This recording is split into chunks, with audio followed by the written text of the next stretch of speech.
Got some bangers. Oh, start the show off right. Oh.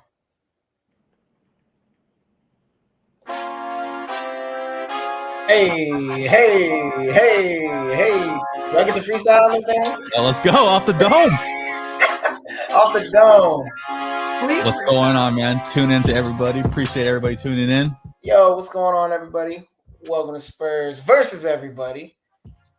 Your man Marsh. We got our man Greg.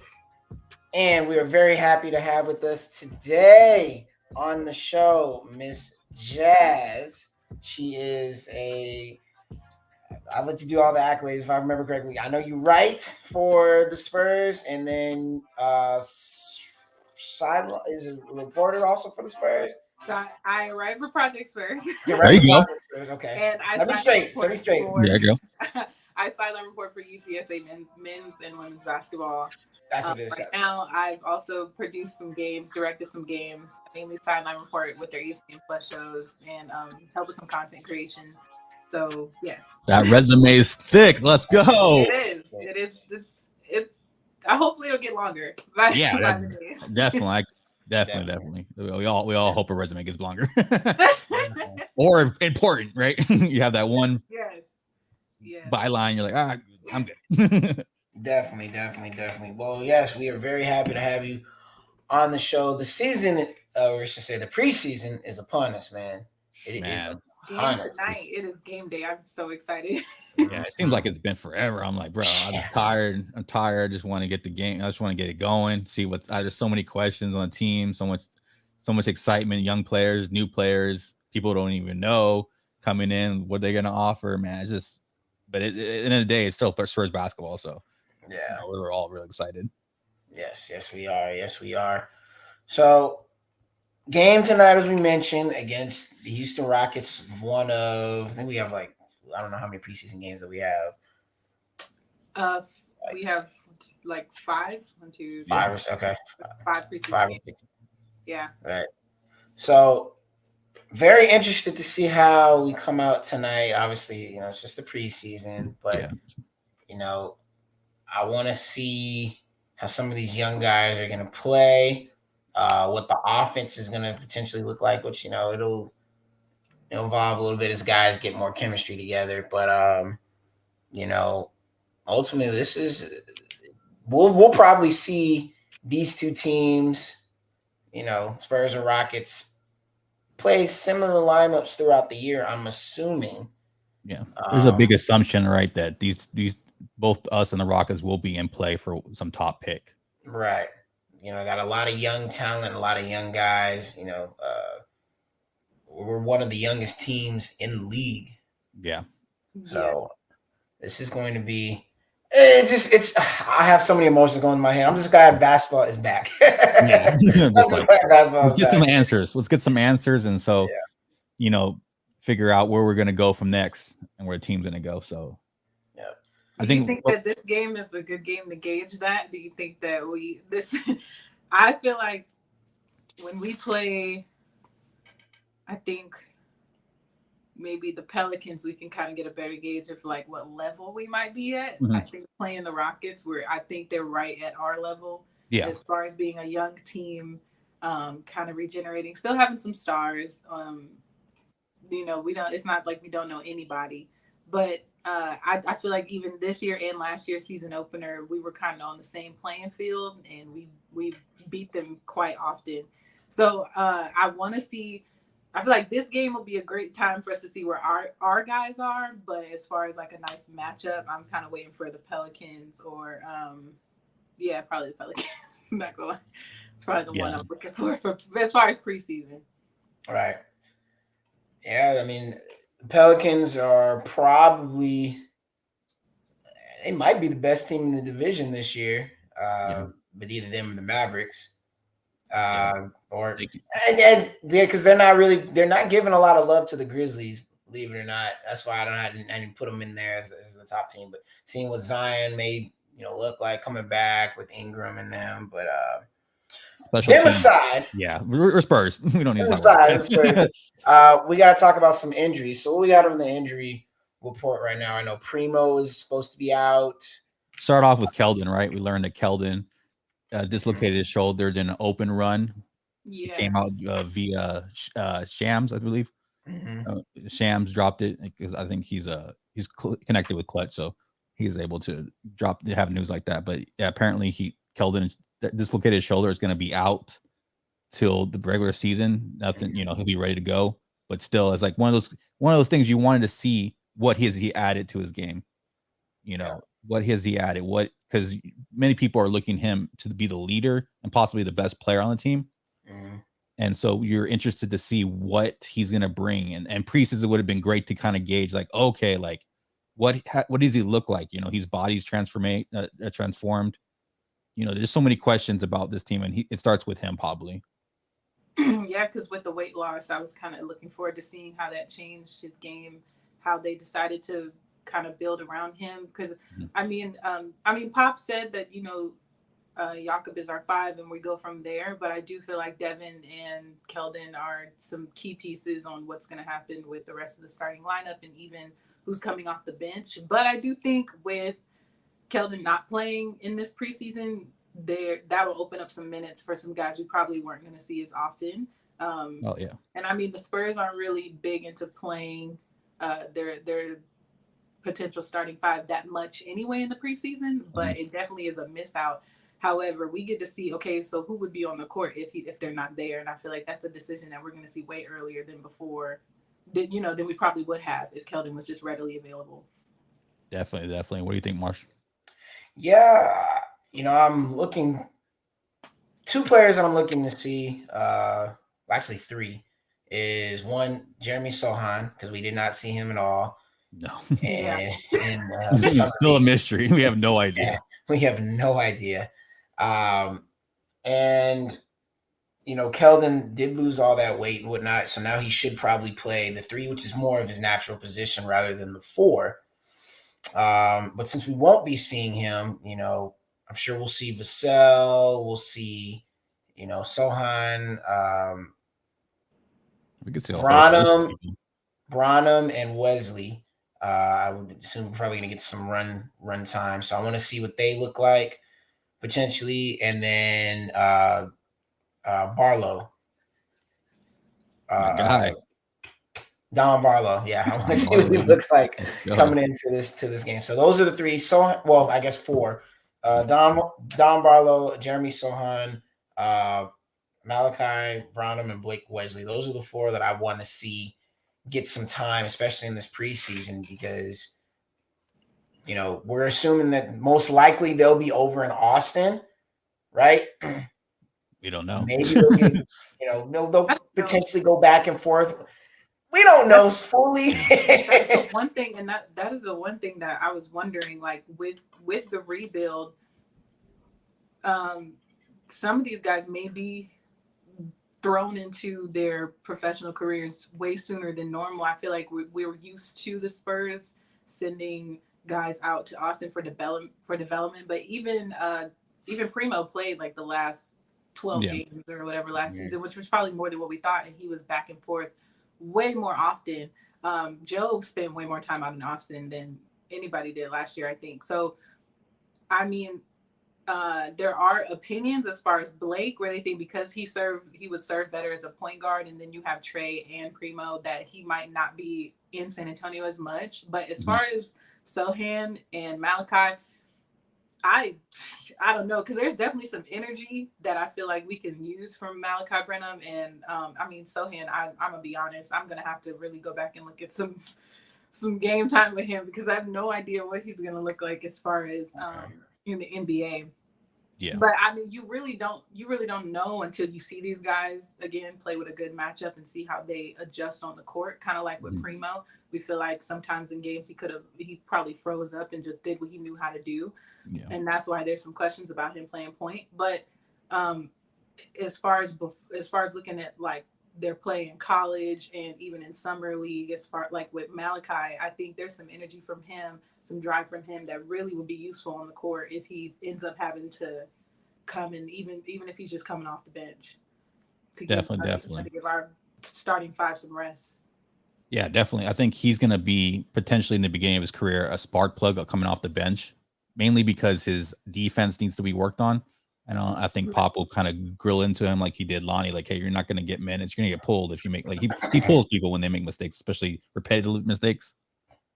And so I think he'll initially be probably a scorer off the bench. And then as he evolves, he can earn minutes into the starting lineup. But it depends on who sticks. You know, it's a competition at every position, and everybody's going to have to prove their worth and then get their time. So it's going to be interesting. There's been reports about Blake Wesley really, you know, not impressing, but having a great, you know, energy about himself, kind of that dog mentality, kind of like we saw in DJ a little bit. That kind of Yeah, definitely, especially during media day, he was real excited, real kind of ready for whatever's coming for him. But I think that's like a culture that they're developing. Every guy is like, whatever you need me to do, I got it. So that's nice. Yeah, definitely. I mean, he needs to refine his game, of course, but like you love to hear that someone has that like the reverse Lucas Samanich, right? You don't want somebody with a low motor that you have to rev up. You know, you rather kind of rev someone down. And so it's going to be exciting. He's an exciting player. You know, we saw beliefs different pieces during preseason. It's good to see him more. So it'd be interesting how he comes along. And some people predicted he'll look a lot better than we think right off of the bat. Some people think he's going to be really raw. I might see time in Austin, especially with Trey Jones and maybe Primo taking, like you said, the point guard duties. Yeah, early on. So it's all, and we got a bunch of vets. We don't know how they're going to play into this. Like it's just going to be so interesting to see how the Spurs take this. Yeah. Isaiah Roby. Oh yeah, did we talk about Josh Primo being injured? I don't know if I know. Well, I touched on it slightly, but yeah, he's injured. MCL. Yeah, strain is what they're calling it. Like just kind of irritated is MCL, but that's no joke. That's yeah. You don't want to start picking up injuries, especially leg injuries. Yeah. You know, I'm like, what are they doing in open gym? Yeah, that open gym must have been wild because everybody get injured right off the bat. I did not want to go to that pickup game because that's exact. Keldon was like, yeah, just playing a pickup game. And I'm like, what are you guys doing in there? But, you know, when you want it so bad, I feel like the energy, they're just like ready. I feel like they need a day to, well, I mean, the season is here now, but I hope they took some days to kind of just chill out. Yeah, it stinks, right? Because those are the two guys you're probably, along with Vassell, you probably want to see what they look like now, like in this preseason. And you're kind of hyped to see Keldon and Primo and Vassell, see what they got. And now you're Primo and Keldon are shelved until the regular season. So now you still have to anticipate what they're gonna look like. Especially with the body transformations, those were the two. I feel like, you know, Devin putting on weight was kind of a given, but Keldon coming down. Josh was gonna have to gain some weight, but I didn't think it's the contrast of like how big the changes seem to be. Everybody's like, okay, wait, maybe he can do something. Maybe we could do something with this. Because, you know, in Summer League, he was a little bit more small than I think everybody was wanting him to be. But those are the two you were like, okay, let's go. Like, we got this. That it was the security we kind of needed. And now it's even more up in the air than what it was going to be, especially without Keldon. So, yeah, I mean, Keldon might just be that guy that just has a unwilling will to get better, right? That you saw with DJ, just somebody that you keep doubting, you keep crossing him out and seeing, and he just has that fight and that will to get better, you know. And it started off with fixing his shot, you know, becoming a great standstill shooter, and he fixed that, like from going from, you know, a bad 3-point shooter the year before to fixing that, and now you see commitment like that to drop 21 pounds in the off season. And I mean, that just tells you the dedication and work ethic he has. He's going to squeeze every bit of talent he has. We'll see what it ends up being. But I mean, I know Spurs fans are hoping, you know, we don't want a long rebuild. So a lot of people are hoping that one of these guys pops and kind of like we start seeing some structure around, okay, now we got one. Now we're going into the draft. Now we can grab another guy. Maybe we grab Wembyamba. And now we got two guys. All right. Now things are taking shape. We got, you know, maybe Sohan's really a good role player. Boom, we got him. Now we're starting to put it down a team. So it just, I'm impressed with the level of commitment by a lot of guys, Primo, Vassell, Keldon. The work they put in their bodies definitely showed, and it's definitely good to see if you're a Spurs fan. Yeah. Primo's still he's only 19 years old, and still very raw. Obviously, we don't want to see these kind of early injuries, like this, because that can really, if we're not careful, take a toll later on to where now, you're looking at, a season without Primo. He's missing a whole potential season if we don't, gauge this correctly.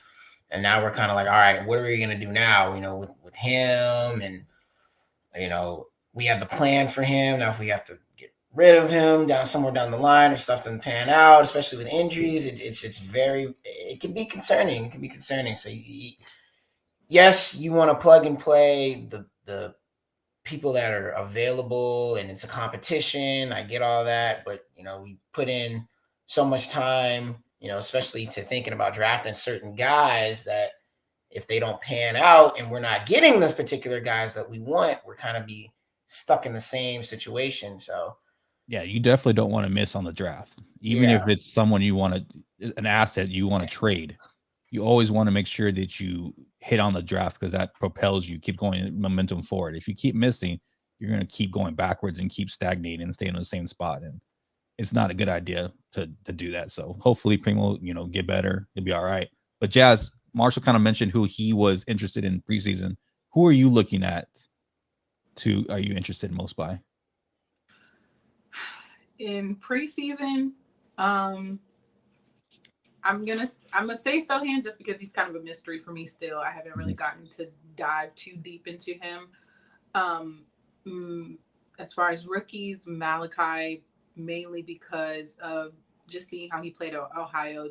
He had a lot of energy. I mean, he got up and down the court. He definitely was not afraid to make any moves. He seemed so confident in his positioning, like on the court, that I feel like he would be a great asset. And even though that was college ball, obviously this is the NBA. So I'm just I want to see how that mindset translates when he, gets on the court with some pretty tough guys. And obviously Vassell. I'm excited to see Vassell because he never stops amazing me for some reason. His progression throughout his season since he's been here, this is his third year, but his last two seasons, he's always kind of like you said about Keldon. He's always willing and ready to do whatever he needs to do to kind of help the team get to wherever they need to be, which is something that he said when they drafted him. When they drafted him and Trey, they spoke about how they are good at fitting around, great players. But I don't think anybody saw the Spurs going in the direction that they're going in now, losing a lot of guys quickly within the last 4 years. And now he's in this position to be the great player. But I think he's been preparing for this his entire career, more so. Since high school, college, he's always been doubted right before the storm, right before he has like a breakout season, or he makes this jump in points per game, or he makes this jump in steals, rebounds. He's always been doubted right before that. So I feel like this is kind of that moment that we're sitting in, where if you don't really know Vassell's game, then you're like a lot of guys. When I'm listening to either podcasts like this or on Twitter, a lot of people are kind of just like, oh yeah, like he's good. Like he's just solid. Like you can't really say he's bad, but there is no excitement behind what he's doing. But I'm excited because of studying his history and his style of play and his willingness to develop. And he's very concrete. And when he says he's going to do something, usually that's the outcome. So if he is going to turn out the way that he's saying that he's going to turn out, in this off season, then I'm excited. I'm prepared for what that's going to look like for the team.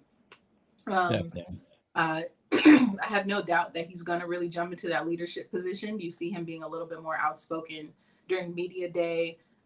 He's not a big like social media guy as far as tweeting a lot of stuff, but when it comes to be on camera and really root for the guys and talk about, it's time to get business done, that's what he's doing. I don't see him kind of shying away from being that role model, that example for the team. So that's why I'm excited to see him on the court, because I want to see how that translates in real time and not just from the past, And for some, he always kind of makes it work. I don't think he was expecting to be in the position that he was in last season, even becoming a starter. He was working towards that behind the scenes. We don't know, but getting thrown into that as soon and being such a key player, it wasn't like, oh, you're a starter and then they used him. No, he started playing like 30 minutes per game. So it's now he was one of the people where if you're not on the court, that you can definitely see a change in the flow and in the energy that was happening during the game with the guys. So yeah, definitely. And this is all coming from someone that had an article out on Devin Vassell. One of the reasons we had her on, and grateful that she is on for us, is that she wrote a great article on Project Spurs on Devin Vassell. And she kind of let you know right there, like, how she feels about him. I mean, did you always kind of like Devin Vassell beforehand, and that's what gets you inspired to write about him? Or honestly, before I even gained momentum in my own career, when I actually got into, because before reporting, I was in like theater and performance and stuff. So I'm not shy to the camera or the logistics of like broadcasting and reporting and things like that. But when I started studying basketball a little bit more, obviously when you live in San Antonio, that's what you're going to do. You're going to dive deep into learning from the Spurs. And it's not a bad organization to study when they have such a great fundamental style of game. It's easy to understand, easy to follow. Obviously, you have one of the best coaches, Greg Popovich. You can kind of listen to how he talks about the guys and grasp information from that. But either way, when I started doing deeper research was actually when he got drafted, when him and Trey got drafted. Yeah. And that was during COVID, so there was nothing else to do. Yeah. And I really, like I said, and even Pop said during media day, you fall in love with these guys' stories, and that just makes you want to see them be successful. And I think when you're a fan of somebody who has the type of mentality that Devin has on and off the court, it's easy to really like lock in and wonder, okay, what is he going to do next? Be excited for the next part of his journey. So that's really when I got into Devin. And I also kind of plugged one of his friends that recorded some vlogs of him before and kind of when he was a rookie. Oh, yeah. The guy's name, his name's Jalen Raw. He's, really great filmmaker. Obviously, as somebody who loves arts, I like that aspect too. So I started watching the vlogs and kind of getting an understanding of, okay, so why is he so confident? Like I said, I put in one of my articles when he went to FSU, before he even went to FSU, he said, give me 2 years in college and I'm in the NBA. And most guys, you're looking at it like, what? Like you're not a top pick. I think he was like 200. Yeah, wasn't heavily recruited. Yeah, he was like ranked 200. He was about to get redshirted his freshman year, but he was confident enough to be like, okay, this is what I'm going to do. And that's what he did. And you never really know how, except for hard work and determination. And that's just something that you can instill in somebody, but you can't really teach them to have the drive to do it. And that's what drew me to him as an athlete. And even growing up, I didn't really have a favorite team. I always had favorite athletes. And that was either their story or the way that they operated off the court and how it translated on the court, which made them so wonderful to watch. So that's how I really got into Vassell. And then when I had the opportunity to see him play, I mean, you watch games on TV, but going to a Spurs game, and if you have not been to a Spurs game, go this season. It's the 50th anniversary. It's going to be awesome. Let's go. But going to a Spurs game and being able to see him play live, the way he moves, I put this in a previous article I did, but he's so smooth on the court and he seems so secure in his decisions. It's very intriguing to watch. I don't know how to explain. I don't even know how to explain what it looks like, but it's very airy. Like he just kind of flows in between these guys. And I mean, he can come off a catch and shoot like nobody's business. Like he can really shoot a nice three. He has a nice mid-range jumper that you don't see very often anymore. I mean, it's either, get into the paint, take it to the bucket, or shooting a three nowadays. But he's fun to watch. And that's important. Being box office is important. You hear guys like Stephen A. say it all the time when somebody's box office. That's what's bringing fans box office. Yeah. And I mean, I feel like if the Spurs got more notoriety within the sports community as far as being talked about more and being broadcasted, he's kind of like the guy you want to see, kind of like going to see John Morant. There's more reasons why you want to see John Morant play, just his style, his flair, his ability to kind of entertain when he's playing the game, and then seeing that dog in him when he's on the court. That's the same thing I see when I watch Devin play, that I feel like this year may be the year where he gets that recognition. And when he is not, I don't think in the shadow is the right word, but I do think with DeJounte on the court, it's not as easy to notice if you're not looking for it. Because, I mean, you have a triple-double guy every night. Yeah. You can't really get past that. But or a guy that can play off ball either, right? Huh? DeJounte wasn't a guy who could play off ball, so it limited amount how many people could actually control the ball and do other things. He had the ball most of the time. Now Devin can play off ball, but if you're not watching basketball to see that, if you don't think that defense wins championships, even defense when it's on the offensive end, then you're not really paying attention to that.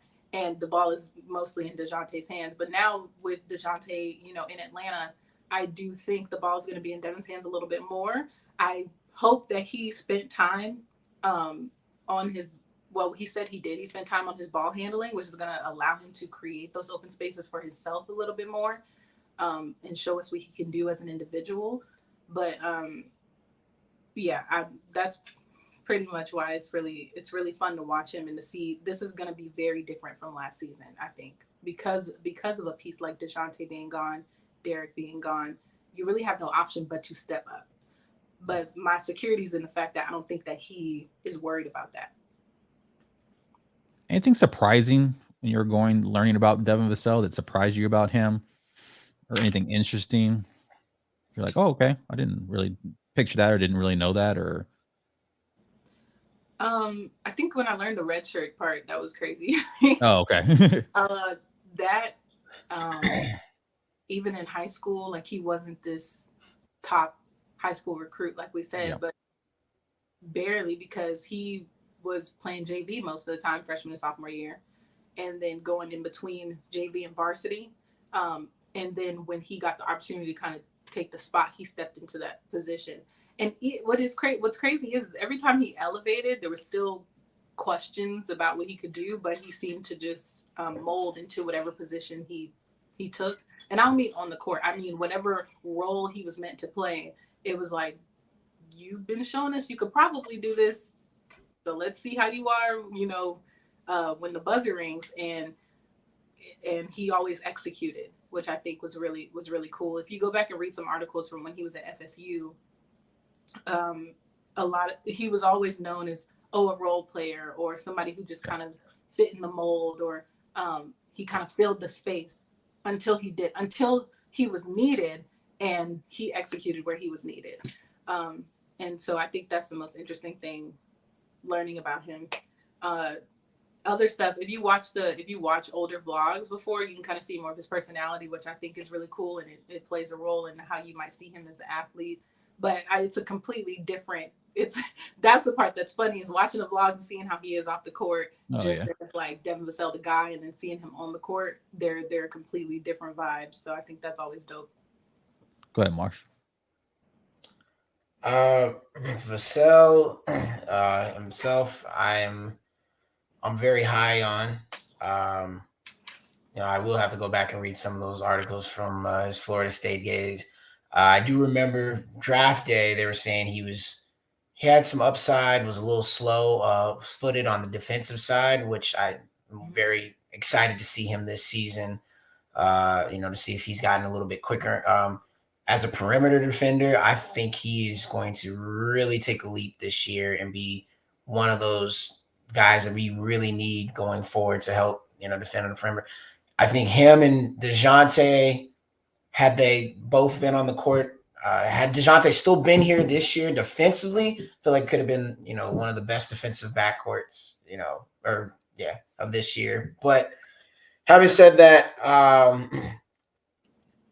he is, to me, probably going to be, I'd say he could probably be our best player this year in all likelihood. I know a lot of people are high on Keldon. I'm higher on Vassell than I am on Keldon. Just the fact that he can shoot, come off the screen, shoot threes. He can get to the rim. You're right, Jazz. His mid range is solid. Having that in between game is something that just gets lost. And when you can have that to switch it up, when you need to get a bucket a little bit close, if you're not finding it from range, beautiful game to watch. So, I mean, yeah, that's my Vassell take as of now. Really excited to see him make that leap. I personally, he could potentially be anywhere between I could see him having anywhere between 17, 18 points per game this year. Definitely, the opportunity will be there. Yeah, I felt the same way. I think that's like a given for him. His points always, when he like increased in points per game, it's always by like 5 or 6 points, and he was at 12 last season. So, I mean, he had a few 20-point games last year. Mm-hmm. It's just a matter of against who. It's how consistent that will be. Yeah. But I think we can get to 20 if he's, making that more consistent. I mean, he did put on some weight. So I think that even attacking the basket might be something that he can still do more this year. I mean, he's not afraid to, dunk or put up a nice layup or anything, but he's usually a little bit more open. It kind of saves like the nasty posters and stuff and going above the guards for Keldon. But I wonder if putting on the weight will help him kind of maneuver in the paint a little bit easier or a little bit smoother. He's not, and he's good at getting open. So I don't think we really need him to do that, but it would be nice. I think it'll definitely help him on the defensive end to kind of negotiate through screens, be more physical at the point of contact, increase his versatility. I mean, versatility is one of the big things in modern day basketball. Is you got to be able to guard multiple positions. And so that added size will help him transitions, because you're going to get stuck on the floor. Sometimes you're going to get stuck on bigger guys. You can't, it's not easy to be like highly switchable, but you don't want to be barbecue chicken anyways down there. So definitely the added size should help him. We had a draft show, and like, I know going into the draft show, like I was like, all right, I'm all high on Devin Vassell. It's between him and Isaac Okoro. I'm a two-way player. I'm a two-way guy. I'm like, the biggest impact you can have is playing two-way. Yeah. That really helps winning. Yeah. And so I was like, and I've always been somebody that likes to have multiple guys that can be versatile and defend. We see it with I was always fascinated, like, what if we got multiple Kawhis at that time? I was like, what happens if we have Kawhi and Paul George? Or what happens if we have Kawhi and Gordon Hayward, or have guys that can switch on the perimeter? Yeah, I was always interested in that philosophy. So when it came down to the draft pick, it was I wanted Halliburton. Right when we had the draft pick, it was Halliburton and Vassell, and I was like, bro, trade DeJounte to New York, get the pick, get Halliburton, and get Vassell. I'm telling you, did say that. And I was like, get them both, bro. I'm telling you. And I was like, and they were right there, the same pick. So I was like, oh my God. I was like, all right, we'll go with Vassell, because at the time I was like, we need to defend. Losing Kawhi and then transitioning to DeMar defensively, you could see what the difference is. Yeah. And even going from DeMar to Keldon, Keldon tries his best defensively, and he was asked to play a tougher role, guarding bigger positions. So we'll see what he is defensively this way, but having that link right there defensively is very important in us getting back to the championship. And so I was like, Devin Vassell could be that piece, could be one of those pieces that we need defensively going forward. And so I was like, he can shoot, because Okoro at the time couldn't shoot. And I was like, I'm already rooting for DeJounte. I'm rooting for Derek. I'm rooting for DeMar to shoot threes. I need somebody that can already shoot, bro. I don't want to deal with shots. Now I got Sohan to worry about. I'm like, never ends. I'm like, but yeah, Devin Vassell has always been an interesting player. I think I've always been higher on him than Keldon, like Marshall, we always talk about on the show. So I'm interested to see what he's brought to his game. All reports are that he's added, he's more explosive getting to the rim, because of added size possibly. He's shooting really well off movement. We already know he could do. But in difficult spaces, also now we're going to see about what his ball handling like. There's a lot of people are impressed with his potential, possibly running the pick and roll. And that's what's going to be that's what a staple within our offense is. when you saw DeJounte learn to run the pick and roll, how much better he got and the team got because of it. And so you're going to see Devin Vassell elevate, and it just always watching Devin Vassell in the Florida, even at Florida State, you're like, I think there's something more there. I see something a little like 3-and-D. Okay, that's his floor, right? That's what he can bring. I already know that, but there's just something more to his game, and I'm just so interested to see if he can unlock that. And so that's what. Yeah, that's exactly how I felt last season, because I like watching him and feeling like there was these moments where he would kind of show us what he can do, even off ball, which I feel like usually you need a guy like him to kind of make you interested in off ball movement and seeing how the guys maneuver besides setting screens. Like what are you thinking and positioning yourself, and you're like so far ahead of everybody else in making sure you're in the right position on the floor to either be open or to defend or to get there for the rebound, or he's looking for a steal that nobody saw until it happened. Like things like that made you want to like lock into to his mindset. Like, what are you seeing that I'm not seeing yet? Obviously he's the NBA player, so there's stuff he's going to see, but like, I'm just saying, bringing that interest out of your audience is so important. But I do think like we would see moments like that, and because he wasn't the ball handler at the time, or because he did something crazy like get the steal and push it down the court and go for the point and finish, you kind of missed everything that happened in between that part. And that's what makes it so excited to watch. That's what makes me so excited to watch him and kind of still study his game a little bit more, is seeing what happened in between and seeing how his mind works. I feel like basketball IQ is very important for that reason, because when it seems like there is no option, or when it seems like you're stuck in your position, when obviously we're in a positionless basketball world now, basketball IQ is what matters, because that's what's going to give you your next answer. That's what's going to give you your next step. And I feel like his IQ is beyond. It's quick. It's fast enough to where you can't even really follow it. Like, you used to be able to just follow a play, know it. He's not too predictable for anybody, I don't think. So I feel like that's what's interesting. And without having, without being restricted to a 3-and-D player, I think we'll be able to see that. We'll be able to see it off ball, and we'll be able to see it when he's facilitating, when he's doing more, when he has the ball and he's making these moves and determining what's going to happen next. Definitely. I like you hit on, high IQ, high field players, and they're so important. And that's why I've loved Derek White.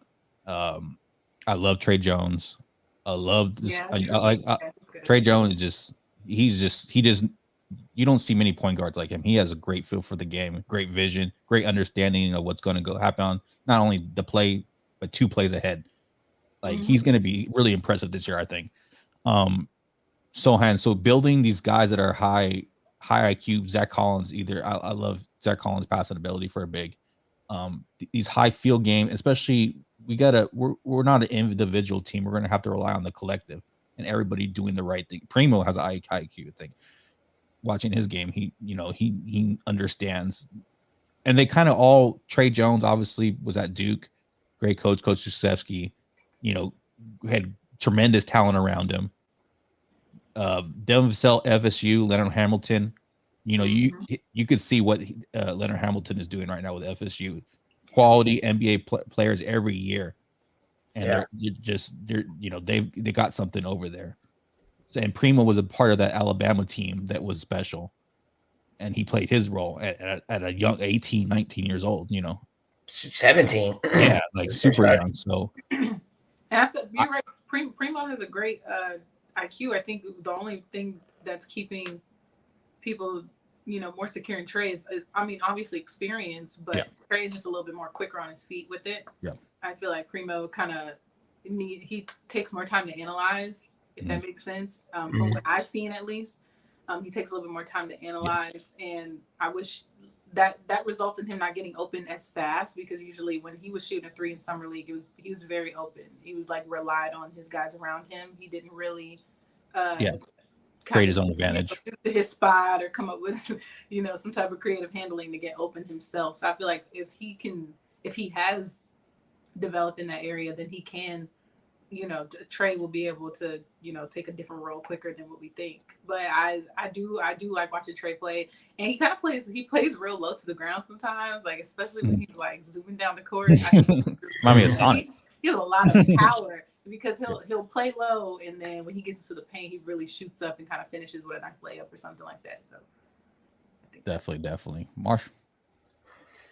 I have nothing else to add on that. I mean, Trey Jones. You know how I feel about Trey Jones. He is a good passer. Obviously, we don't know if he'll be the point guard of the future, whatnot. I've been very interested in seeing him if he does start this year, which a lot of us believe that he will. How he'll be able to lead this team. Offensively, he can control the game, control the pace. He has a high IQ. It's just the defensive part that I'm always worried about, just because he's a smaller guy. I mean, that kind of is what it is. You know what I mean? But I hope that he can, help the younger guys develop. Primo can watch and learn from him, and then eventually, if that's the time and he gets to that position, he can take over the reins, whether we see it maybe this year, next year, depending on his injury deal. So, I think sometimes people make a big, like, who's the point guard? Who's the point guard? You don't have to necessarily have a point guard. You can have two guards and then run your offense through a point forward or point center. We see with Jokic. We see what Boston did with Tatum. You don't necessarily have to have a true point guard. You just need to have a system available. So there's room to have two guards that are just off guards that play on ball at the same time. But there's different. I think there's a lot of he has to be the point guard. This the point guard. It's a position in basketball. We're all trying to find just ball handlers that make smart decisions. They can hit the three, and so it just looks different sometimes. So there's an opportunity that there's just two guards and maybe there's a point forward. You see someone like a LeBron. Paul George can handle the ball. So it's gonna be interesting the way they build and what talent comes their way and how they can start to maneuver and structure things. But definitely Devin Vassell has always been interested in him. I'm interested to see how much more he has offensively on ball. I think the defense needs to tighten up. At times I saw him not be physical enough. The versatility wasn't there when he was getting switched on. I think that's why the added size really helps. I thought he played the passing rank. It was at FSU. The knock on him was on ball defense, right? He was a great off ball player. They could shoot the gaps and understood everything from that standpoint. I would like to see more on ball defense this year, but if he can establish himself as a two-way elite player, I mean that is a piece that's super valuable in the league and super valuable to the Spurs going forward as they try to build a contender. So I'm super excited for Devin. He's going to get all the uses and opportunity he's going to get this year. So, I mean, that was great that you did that article too on him. And I posted it in the chat right now. I'm going to drop the link. I'm going to drop it when the video's done. Make sure I link it out. So, Thank you. There's a couple before that if they want to go to projectspurs.com and read those. Just coming from, I think I wrote 3, but there's one kind of like of his previous mindset, kind of where he was at the start of the off season, and then this most recent one is, where he kind of is now. I mean, now that preseason has started, obviously I'm going to have to reanalyze and see what he's doing now. But towards the end of the off season, where we think he would fit. And what that would look like for the Spurs.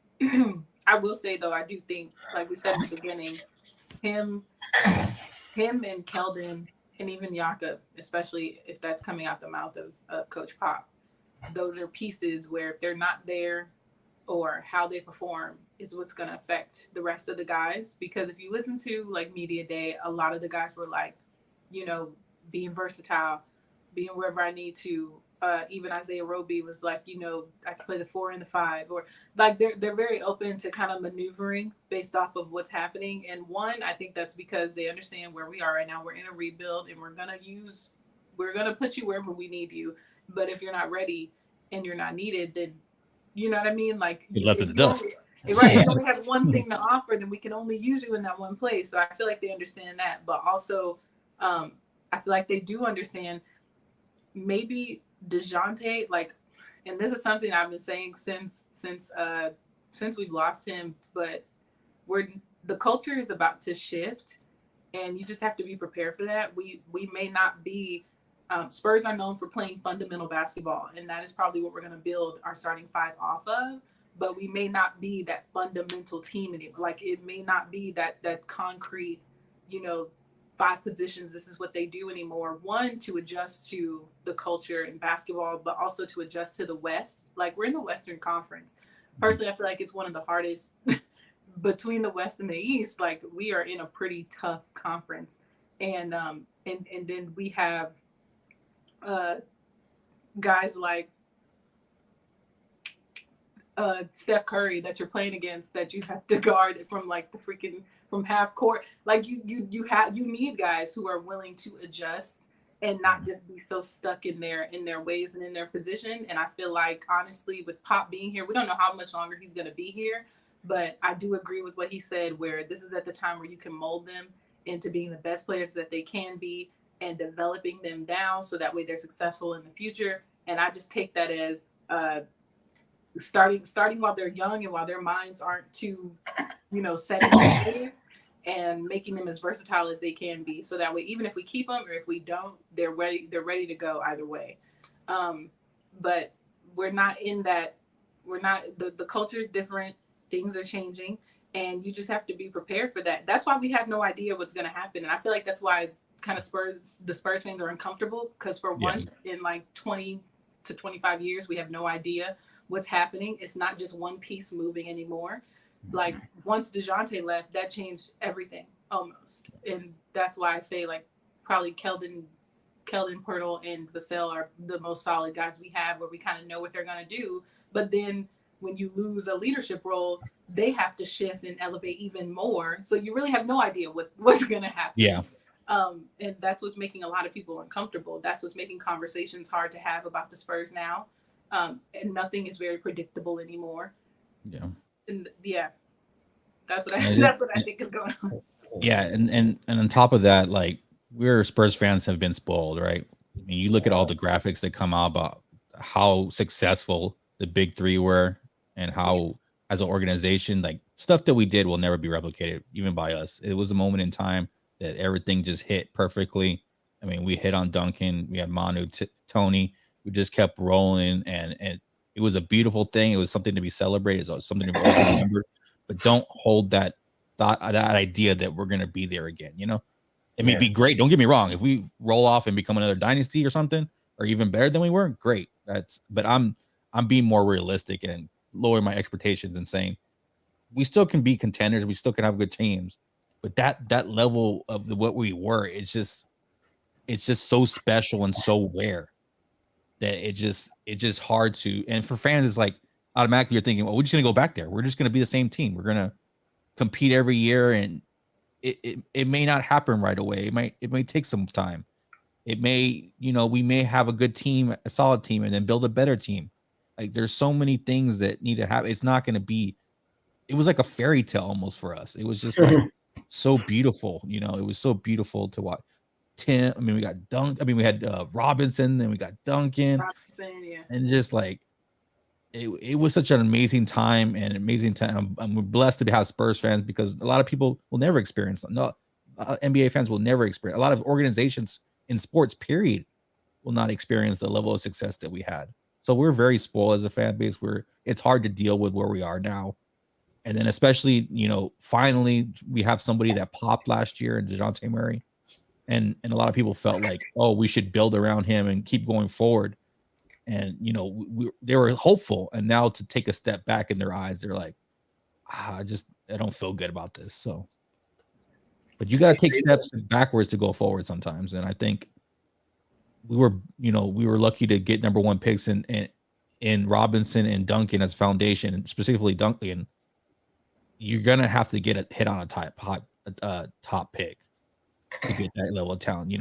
It's rare you're going to get the Kawhis, the Giannis's, the Jokic's. It's possible. Mm-hmm. But victory less for Victor. Yeah, we're trying to get Victor. We're trying to get Scoot. We're trying to get a high impact player to go along with these players that hopefully will improve to the point where like, okay, now we got something. Now we're rolling. So it's a great time being a Spurs fan. Highly appreciate Jazz you writing that article, and you know I'm looking forward to more articles you're writing. I'm gonna link everything I can to anything. I'm not saying we're done or nothing, but I'm just saying it was a pleasure reading the article for sure. Yeah. Yeah. But I feel like I hope fans don't forget last season.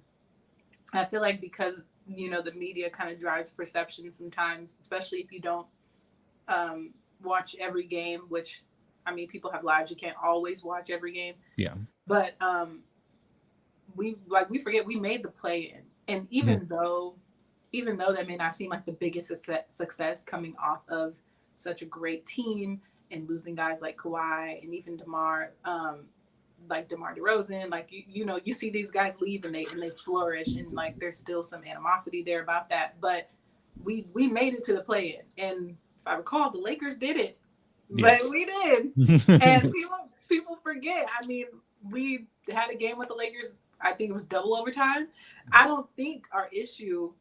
I mean, obviously we're rebuilding, but the issue isn't as catastrophic as I think we think it is. We really need to have faith in the whatever strategy was working before. I still think it could work now, whether Pop is there or not. You know, in the next few years, I feel like that's why he is here now, because without DeJounte, he's like, okay, let me establish this culture before I retire. That's just my opinion. I'm not saying that's happening, but like people forget that we made it that far, and I feel like.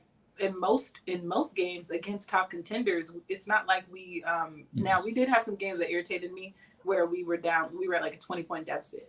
But other than that was rare. Other than that, we held our own for the first 3 quarters. It's the fourth quarter that it's the fourth quarter that will like kick our butt. I mean, we had leads for the first 3 quarters. Yeah. We had energy. We were decisive. We were clean. That's another thing I like about Devin. Plays really clean. You don't really have to worry about him turning the ball over, making stupid decisions. But we had that, and then I think the fourth quarter is where you need guys who have like that dog in them. You need guys who are ready to finish this and not let it go, because they get so into either who you're playing. You know, I don't know what the guys are thinking, but I'm like, I mean, come on, I sit there and think like, how did DeJounte have a triple double tonight and we didn't win? And they'd be crazy numbers sometimes, and I'd be sitting there like, we lost by 2 points, or like even when we play, I was in the building when we played the Grizzlies last season, and they threw that finisher to Keldon. I was like, bro, he never. That is something you never see him like miss that shot. And it's just like, you know, sometimes somebody got to win, somebody got to lose. And granted, Ja wasn't on the floor, but I mean, you're only as strong as your weakest link. Like, who cares? We still played the Grizzlies and we held our own the entire game. So I hope that the fan base isn't that like down and out about the guys that we have, because clearly we can make something shake. It's just about finishing what we've started. It's about everything you see in those first 3 quarters being executed at the end to complete the game.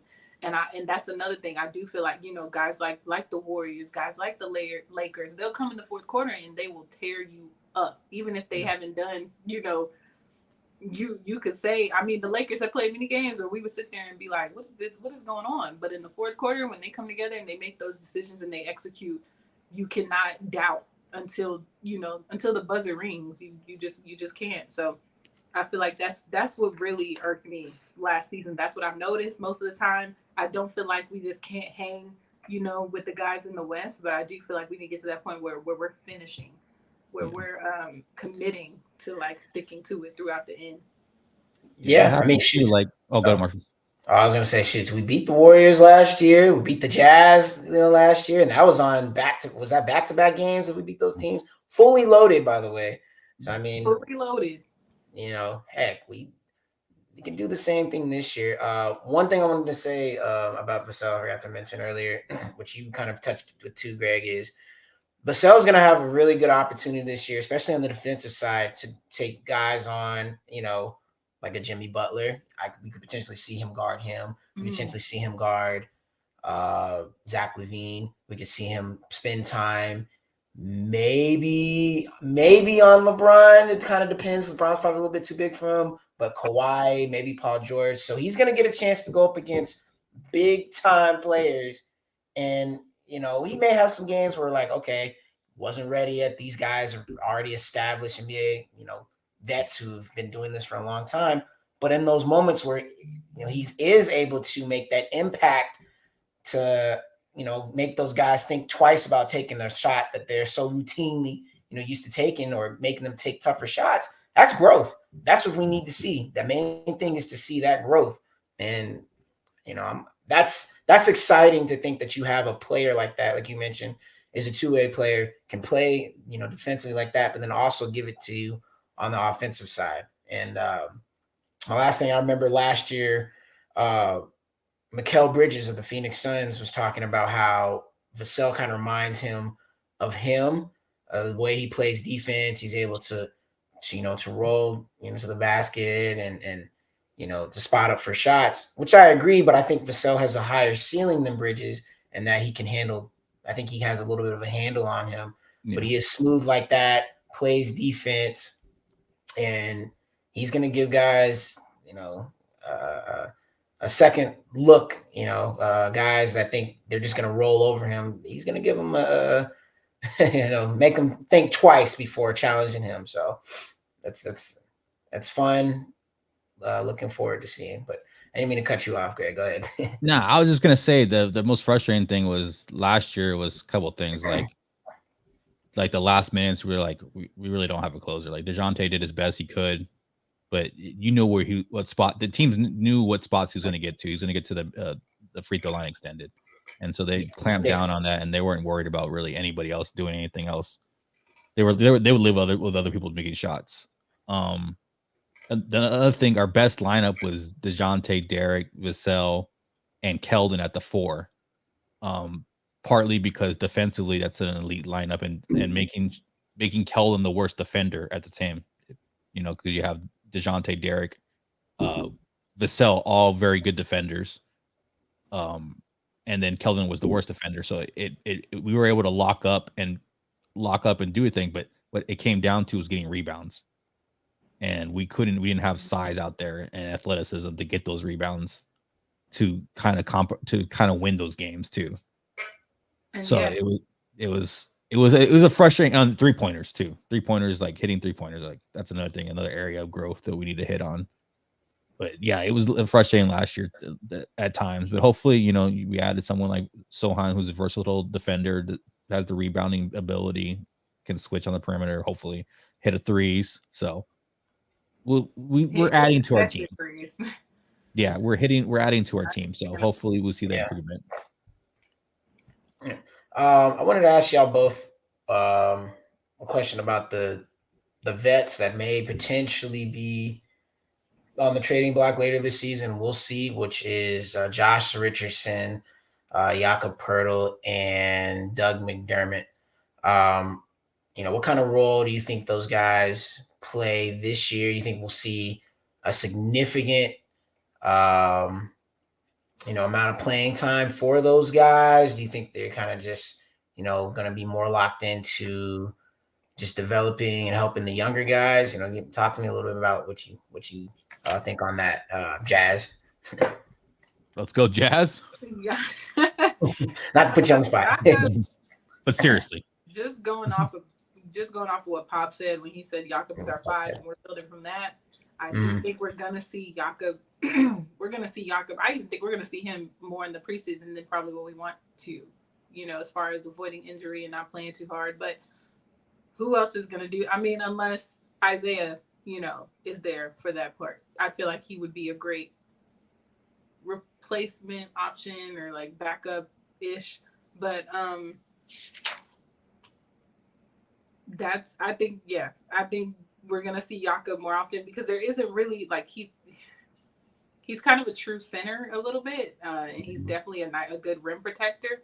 I just wish he would wish he'd get better at free throws, but that's okay. Yeah. You know, he could be developing that, but that's no shade to him either. But I feel like, you know, if you're gonna be protecting, that kind of comes with the job to finish it off. And a lot of times last season we lost points because of that, like valuable points where if we had those free throws, then we wouldn't really have to worry about gathering points in the fourth quarter. But I do feel like we're gonna see Jakob. Josh is still, he's kind of up in the air for me. Like we saw him play last season, but he was kind of just like, by the time he got there, he was kind of just fitting in wherever they needed him. So I'm not really sure what his role looks like on the court as far as leadership, but I do think off the court, he has great advice. I mean, 8 years in the league, you have great advice. He played with the Celtics, and at the time they were at a place where they were in a season of heading towards a ring.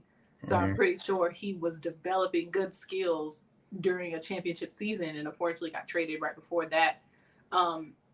So I do think he has a lot to offer to the younger guys, but I'm just not sure. I didn't watch him a lot with the Celtics, so I'm just not sure what that looks like for him, you know, with the Spurs. And honestly, I don't even think you can watch a guy when it comes to the Spurs and where we are. You can't even really watch a guy with another team and say that's what he's going to do here. That's also why it's kind of hard for us to see what the rookies are going to do, because what you do in college is not what you do in the NBA. As far as you may not always look the same when you get the, you know, when it's time to apply the pressure. But at the same time, coming to the Spurs, it's such a different environment and a different culture. It's like they may pull you and they didn't even pull you for why you think, you know what I mean? Like, you're not even here for why you think you're here. And so we don't know. I don't know. I haven't really been able to grasp what Josh's role is on the court with, you know, with the other guys. I'm not saying he can't be there. I mean, he did start a couple times. So I don't think it's a bad thing. I think it's just we got to see what he's going to do this year, because he just came in and he did what he needed to do. Yeah. But I don't know what that, like, again, without DeJounte, I don't know what that looks like with him being here, especially as a veteran. Right. I don't know what that looks like. Definitely.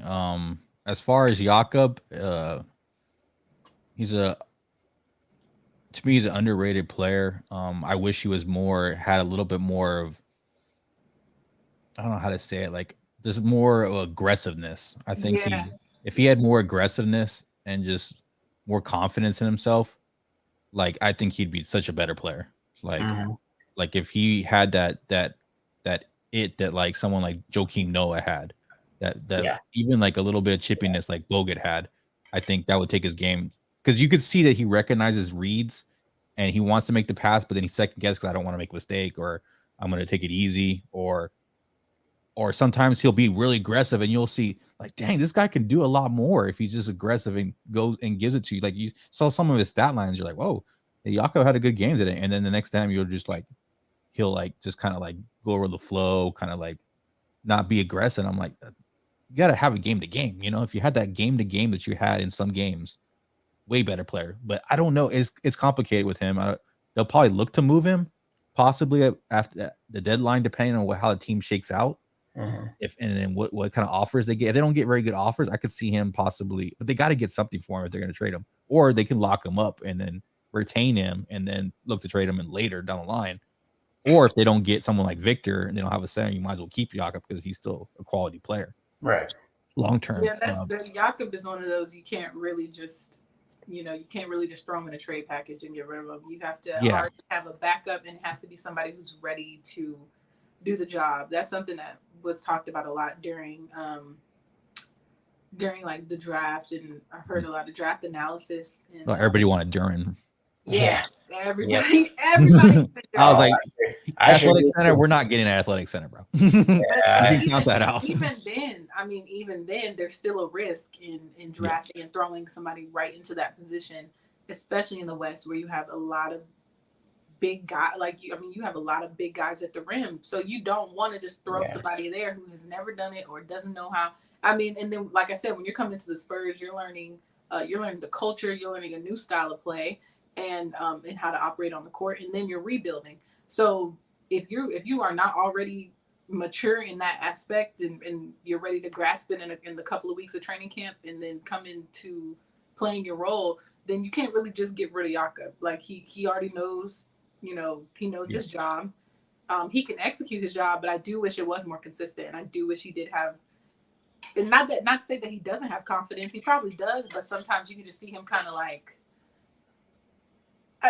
you can't explain it, but it's like, just do it. Just do it. Please, we need you. Like, I feel like that's the one thing that's important. Unless, I mean, because like guys like Vassell, Selhan, and even DeJounte. I mean, Keldon just dropped weight. They're super. They're like tall, not lanky, but they're tall, lanky dudes. Like, you need somebody with some girth, like where the meat matters. Often. Like I feel like that's very important, especially when it comes to rebounds. Like he was the go-to guy. I mean, you have Vassell and Keldon who stepped up when they needed to, as far as to retrieve the ball, but yeah, no, that's who we look forward to when we get to the rim. Like, that's who we're looking for. That's anybody, even if you're not analyzing the game. Like when you get to the rim, you're looking for Jakob. So. Yeah, definitely, and it was unfair to him some of the times. Like, I mean, the dude's by himself, right? Sometimes Keldon was at the 4, Doug McDermott. I mean, he was by himself, especially in like the Cleveland game. It was Mobley and you just like, dude, this guy has to go 2-on-1, like 3-on-1 sometimes. Markin too. Like, it's so, I feel so bad sometimes. I was like, because everybody else is they're doing their job, but it's like I do want him to get help. That's why I said, guys like Isaiah. I don't know. Isaiah would help. Malachi isn't really a center, but like, I mean, he could definitely rebound the ball. Zach Collins. You see more out of him this year. Zach, good length too. Yeah, Gonzaga, they run a similar system where they run through the big, and he makes faster reads than Jakob. He's just not as strong right now, and he's coming back from all his injuries too. So it's going to be a process with him if pan out. They could look to go to. Yeah, it depends too. Like, what do they view? Is this going to be a longer rebuild, or does Keldon and Vassell pop? And they're like, okay, let's keep Jakob. Let's start adding. Or they're thinking like, okay, this is going to be a lot longer than we think. Let's just get something for Jakob now. We'll use Zach Collins. We can throw Roby out there. We can throw Gorgie Dang, who we just picked up. I forgot about Gorgie, yeah. We can throw Gorgie Dang out there for center rotation. We're not really worried about winning. So it's going to be interesting what they do with Jakob. Josh Richardson, I thought he was a perfect complement to DeJounte. I thought he was. Yeah. I think there was both Derek and DeJounte were both point guards at heart, and both thought they were about the same. And it was like kind of like your turn, my turn, your turn, my turn. Josh Richardson went out there and was, hey, I got the ball, I'll do something. All right, I don't got the ball, let me run around. And he was shooting like over 40%. I think he finished a little lower, but like from the field. So we didn't have he wasn't as good as Derek defensively, but he was better offensively. Right. And he was a better fit, like moving off ball and ball. And so it was a good fit. It looks like he brought a lot of leadership, kind of like liking it to like someone like Steven Jackson, probably. Someone that brought that toughness, that grit to the team. He was a great pickup. I thought they were gonna do what they did with Thad, just sit him down. Oh, gosh. And then like don't use him and just trade him at the end. But then they let him play, and I was like, he's gonna be good, man. He's gonna be good for the team. Yeah. So I thought the same. I was wondering if they were gonna actually use him, because the other guy, again, like I'm saying, the other guy, I don't even know. I forgot his name. Oh, Big Romeo. Yes. Oh yeah, Romeo. Little Romeo. Little Romeo. He was barely out there. I was like, dang. Like. Yeah, that guy's been through a lot. But yeah, I do. I hope, like I said, I don't think it's a bad thing that we don't know exactly where he is, because when he got traded, that I feel like that's what he was supposed to come and do. Was kind of that was a great word, was to compliment, and I feel like he was good at doing that. So now, I mean, during the press releases and stuff, he seems confident in his position as a vet. And Six man. Maybe he still will be a great compliment. Yeah. Like, even if he doesn't start, when he comes on the floor, he's gonna add, and that's all we need. Yeah. Six man. He could be a solid 6 man for real. Yeah. And I think he could be very helpful to a contender too. So Yeah. it'd be interesting what they do with him. Also, Doug McDermott, I think he's staying. I think he possibly might even start because just because the system needs a movement shooter in it. Yeah. And if they're gonna give more on ball reps to Devin, he won't be doing the shooting, like movement shooting. So you need Doug. Trey, Doug, and Jakob are such good training wheels for Keldon and Vassell if they're really invested in them and want to see what they can do, because they make the game easier. Jakob's going to screen for everybody, going to make good passes, going to finish when he gets the ball. Trey Jones, tremendous point guard, tremendous vision, is not going to turn the ball over. You see something like his brother does, great, stepped in right for Ja. I see the same thing for Trey. I don't see he's just a very special player to me. And we'll see what the 3-pointers got. That's the big thing with him, is stretching the floor. And then Doug McDermott, I mean, he's not going to demand the ball. He's going to be doing his thing, just coming off screens. I think with Trey Jones, better vision, I think he's going to get more, and Devin handling the ball more, I think he's going to get more opportunities and when he's cutting or coming off screens and recognition like that. So I know a lot of people are pissed. They're like, let's see Sohan, let's see Roby, anybody but McDermott. Unfortunately, between his contract and what we need on the team, he's probably going to stay at least till next year. Maybe you'll look at they'll shop up at the trade deadline. Reports are they shop them now. They shop all these guys, but so we'll see what that happens. I don't know. Hopefully, if you're going to rebuild, you want to get more assets so you can maneuver a little bit better, either in the draft or pick up a player or do something like that. And the Spurs are going to evaluate what they can get for each player, and if they don't like it, then I don't see them making a move. So, but then that does log jam some things, not necessarily for Jakob, but for someone like Josh Richardson. You might want to see more Malachi Branham. So Josh Richardson. You might want to see more Primo. You might want to see extended minutes for other players. Wesley can get some move, but Josh Richardson can play 1, 2, 3. He's a good fit at different roles. He can fit in different places. So, right, it'd be interesting. Yeah, definitely. Any last word to add, Mr. Greg or Miss Jazz? Because I'm excited. I know everybody's basically, I said this in one of my articles, everybody's basically playing Tetris, trying to figure out how everything is going to fit.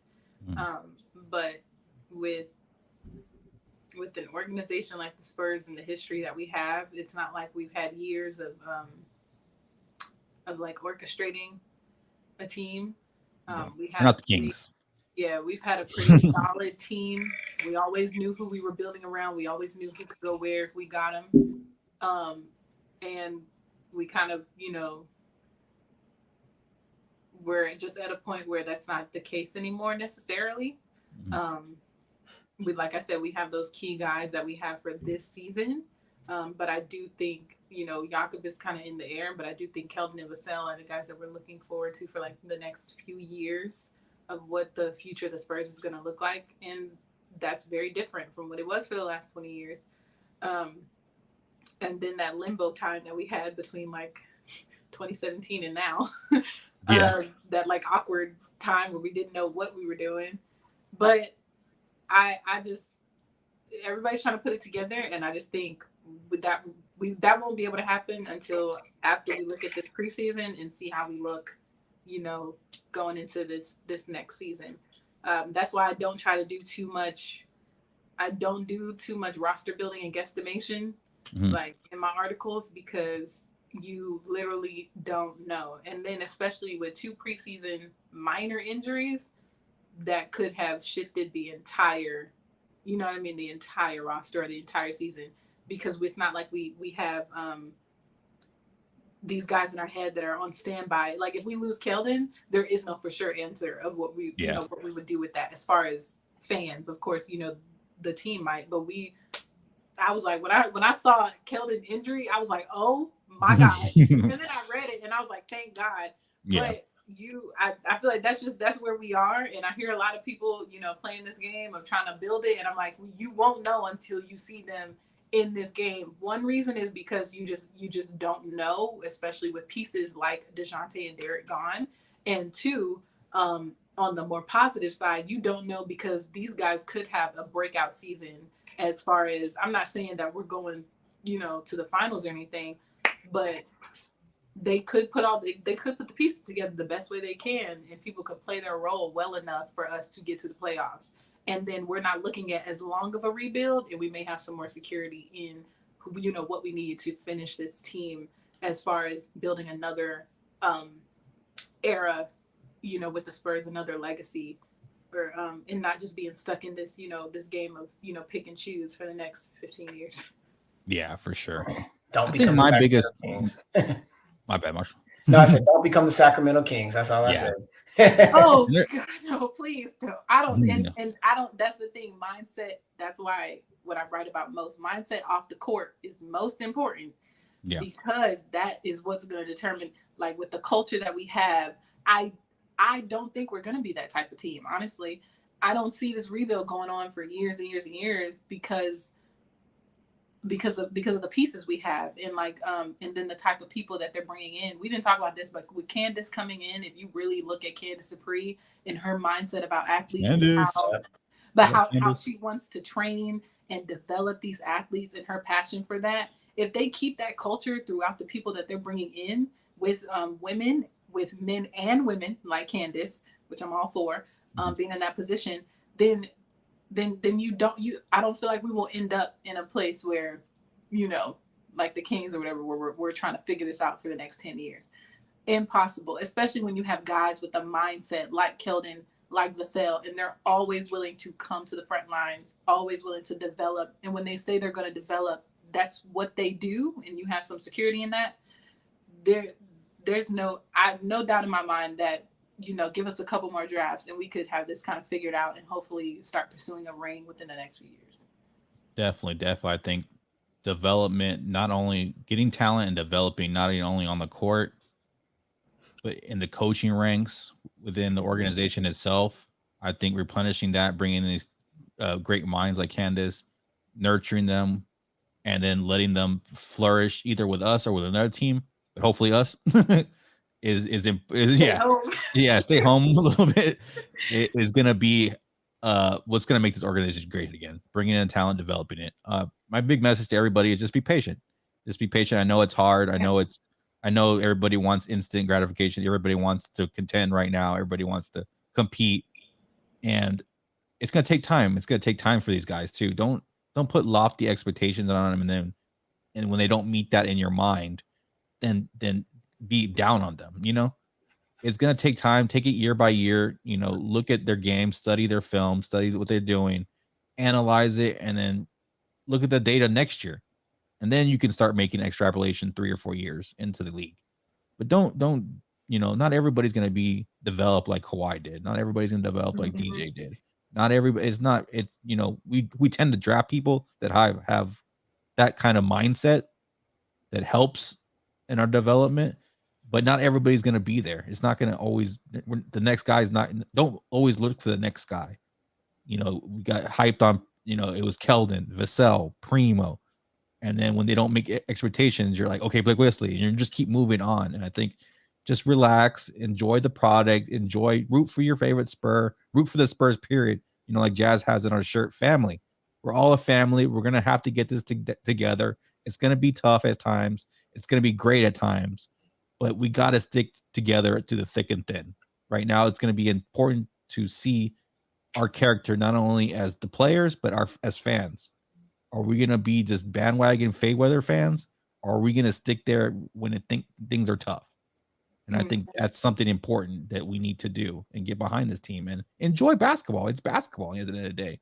It's Spurs. It's San Antonio. It's just, I don't know how you can be so upset all the time.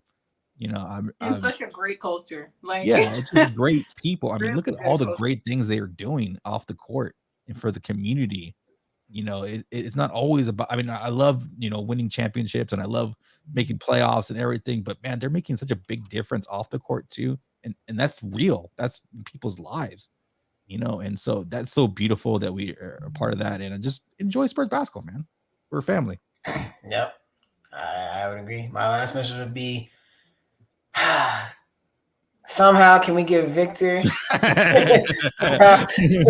Please, victory list for Victor. I'm okay with it. Get that 7'6" monster. You know what I'm saying? Then we can go after Bol. We can go after James Wiseman. You know, so just give me those. Give me the big guys. Yeah, Marshall loves big guys. He do all 7-footers if you could. Awesome. Oh my gosh!